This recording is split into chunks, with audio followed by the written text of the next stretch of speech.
not everybody happens to have. That sounds big. Oh, it's a fantastic set. It is big, and the mine manager walks you around, and he's very proud of his mine, and as well he should be. He takes me to every heading and shows me exactly what they're doing. Our crew out there is top notch. So this is almost like, again, I'm more or less trying to describe it in my head what it is, but it's almost like the way a teaching hospital works. Like a teaching hospital is actually in a hospital that's actually functioning. Yeah. So like when you're teaching the Common Core and a lot of the different programs you have, you're actually in a mine that is actually producing. It is an operating mine. So this is an extension of the mine, or it's a shaft that we will actually drill and blast and muck. We take the product out, and it is picked up for sale by another company. So there's real hands-on learning. It's a hands-on learning. People get very dirty. It's when I go out there to visit, these guys are real miners. They've been out there 2-3 days, and their nice clean uniforms that they bought to start Norcat training is no longer clean. They look like full-fledged miners. Now, go ahead. With that being said, a month of training, they've done that. They've done the drilling, the blasting, the mucking, the staging. They've done it all, and they will be signed off by our trainers and the mine manager. Guys, got to get into the signing off. Don't let me forget to bring that back up again. It's always something to talk about. You know what? Why don't I jump into that now? Yeah, I love By that. law, signing off, you have to have that employee work for you, right? So that employee works for us for a very short period of time during that training. We're able to sign them off. Signing them off means we send their records to the ministry, and we talked about this. We send that standard to the ministry. The ministry puts it into the ministry records. They are now generated MTCU transcript. That tells anybody that they have met that standard. And we talked about this earlier, meaning yeah, we wish we would have been on there. nobody has to wonder what kind of training he's done, Yeah. because he's met a standard, the MTCU standard. Yeah. And that's what's nice about the. And it's not just you've shown us that you can drill once. You have, I think the term is consistent. How is it? You have to demonstrate consistent competency. Is that the term? That's what we were talking about this earlier. Yes. That's the term. Is it consistent competency? And it has to be demonstrated to our instructors. Yeah. So it's not just once. You've got to show that you anybody can do it once. Yeah. That's right. I mean, everybody gets lucky. And the interesting thing is when you say that it's recorded with the ministry, that's their ticket when they go anywhere to show that they've had the Common Core training. Right? I like to really push Norcat, and I like to plug my company. However, sometimes the Norcat card is not what gets you the position. The MTCU transcript. Did you get trained? Yes, I did. I got trained at Norcat. Do you have an MTCU transcript? Well, he got trained at Norcat, so yes, he does. The Norcat card in his front pocket is very nice. I love that. Norcated. He's been Norcated. Yeah. But the MTCU transcript. So it's like your driver's license. Everybody has to doesn't matter who trained you. That's right. You got the driver's license. Exactly. The proof. But it's nice to know that, you know, a top quality person that everybody knows has trained you. And Norcat is known for that. I mean, we've got a top quality. Well, yeah, you've been Norcated. I mean, it's part of the language. These were the standards that we were talking about earlier. There has to be a standard put in place, and we abide by that. Exactly. And every employee that goes through, every client, every would-be miner has this behind them. The pedagogy behind the training, like the teaching method, I mean, it's something that has been around ever since man was trying to teach someone how to light a fire. I mean, it's this whole idea of the trainer knows how to perform the skill, shows someone how to do the skill, that person demonstrates that they can do the skill, and once they've demonstrated to the satisfaction of the trainer can go to the next step and get it signed off. Yes. That is the training process. That's like the apprenticeship process, almost like an immersion process. And it sounds silly, but it really makes a lot of sense, and you wonder why a situation like the Common Core, and we talked about this earlier again, doesn't transfer to other areas. Everything. Yeah. Name something that wouldn't work. Exactly. So. But it's the recording of the standards that really gets me, because over the years I've noticed this, that when you ask somebody, you know, how do you know that this person is gonna be good at that job? Basically, it's like, well, I watched him work, I know he's good at his job. Yeah, but what skills? Can he do all of the skills? Well, I'm not sure. Yeah. Because there's no sign off, there's no, okay, if there's 100 skills in this job, how many can he do? Well, if he can do 75, okay, he can probably get by. What are the 25 he can't do? Or she can't do? What do we have to work on to get it to 100?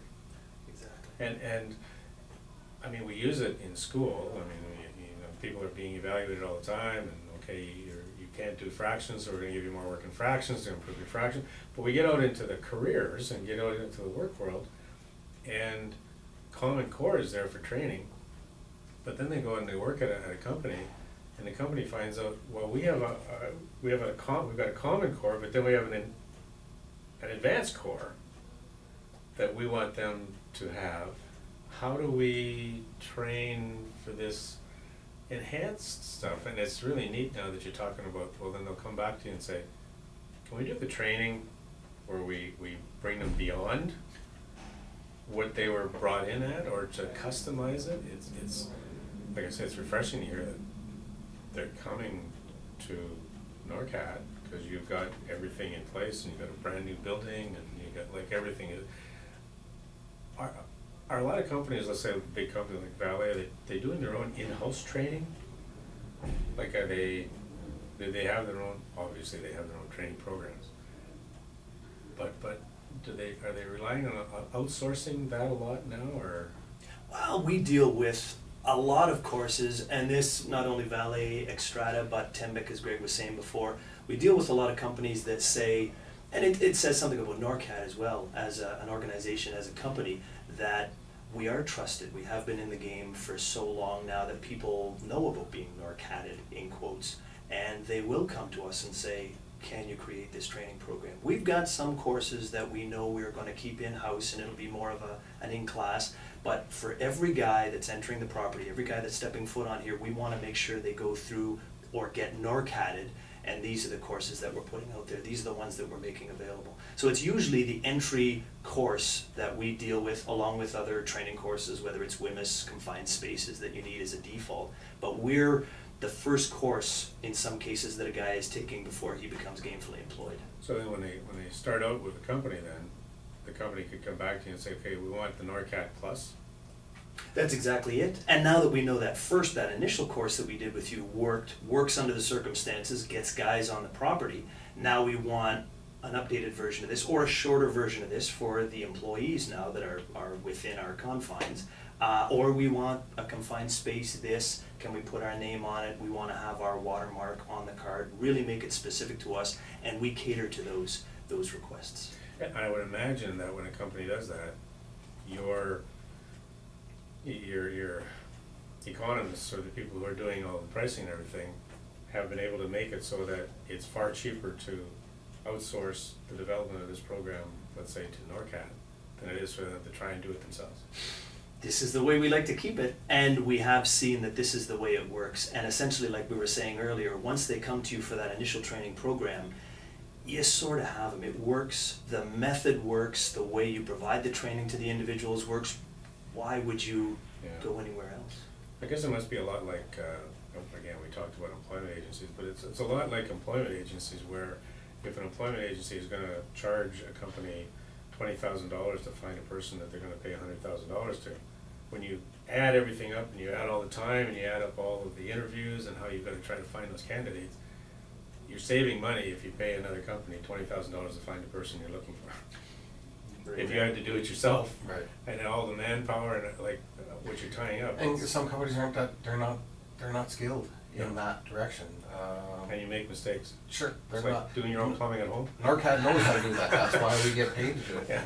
This company is a mining company, this company is a construction company, teaching, whatever it is. They don't do this type of work, so. Yeah, so let you guys. Exactly, so bring somebody in that can do the work quick, So you're efficient. a training institution then. Yes. Like you're called the Northern Center for Advanced Technology, but it basically is an education institution, isn't it? Like it's a training institute? There are some things to Norcat that Dan and I don't work with directly, We have prototype development, et cetera, and then they've worked with things that are meant for space, et cetera. That's not really our field, but so there's a huge chunk of Norcat that is not training, that is extensively dedicated to other things. A lot of research and development stuff? Research and Absolutely. development. It sounds like your underground 2-kilometer shaft is, there's a lot of training and testing and experimenting and stuff like that. That's goes a on. wonderful- It's a fantastic, have you never been out there? I've never been down it. Because I can sell you some training first, and then I can take Yeah, you gotta be trained to get in. That's right. That's how we get you right there. Yeah, yeah, but it's like, and again, I go back, like I was born in this area, so I mean, I'm sure that back in the 50s, you didn't need a common core training. It was basically you got hired, you went underground, and you watched what your people around you were doing, and you didn't make any mistake.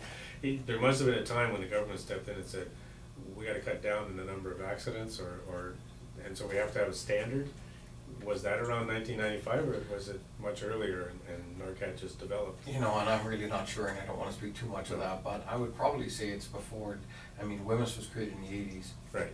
You know, through the government, union, and companies. So I'd say late 70s, and and Norcat was probably a thought at that time. Do you know if all of the community colleges have a Norcat built with them, or is this mainly because it's the mining center that we have something like this? I have Norcat has about 10 in the north. Colleges are connected to Norcat, has a location in their college. Really? Timmins, Porcupine Campus, Kirkland. Oh, so you Lake. got satellite. Yes. Offices, yeah. You Have can, training you will can take travel. any course you can do here, with the minus the valet course, and do it there. Don't Same you cost. have to come here for the Common Core to go underground? Yes, Common Core is done here, but you That can do was the the- theory there. There's 2 days you can do the theory there, and you're Okay. shipped down here for the rest of the month. But those locations are the same price. They are a Norcat station housed inside the college. So there's 10. We go all the way up to Moose Jaw, Moosonee. We have Espanola, Little Current. They all have Norcat training. Wow. And we saw the need for someone up in Moosonee, Moose Jaw. They can't make it up to Sudbury, you just can't do it. So we sort of saw that need and took the training to another level where you always need to be signed off on. But now you can do the theory portion of the training on your own, online, from home, which is, it was a new amalgamation once we, our 2 offices became one basically. Now we have that option where you can do the theory at home. You must come in at some point in time. You must write a test to show that you, in fact, were, as we were saying earlier, you were the one who did the training. You have to be able to competently pass a test that shows that it was you, in fact, that went through the training. And anything else, at least it saves you being up here for a full day, let's say, doing training, whereas now you can simply come up and write a test on behalf of training that you would have done in theory previously. Except that the nature of the work people are getting trained for requires, like, most of it's safety. So I guess you do require, there's going to have to be some level of inconvenience for the people being trained so that they are not being put in a situation where they're going to get hurt. Yeah. So there's got to be some face-to-face. It's not all. Oh no, online, you like still need that sign off like we were saying earlier. We've made it as easily accessible as we could under the circumstances while keeping the element that someone We have to take is the high signed road. off on. Yeah. When you do a program that is giving you the ability to walk on Extrata or Valet city property, we must stand up and be recognized by those companies to verify that it was Robert that took that training home and did the test. So when you do the tests at home, or when you do the programs at home now, you're required to actually come into Norcat and write the test in front of the proctor.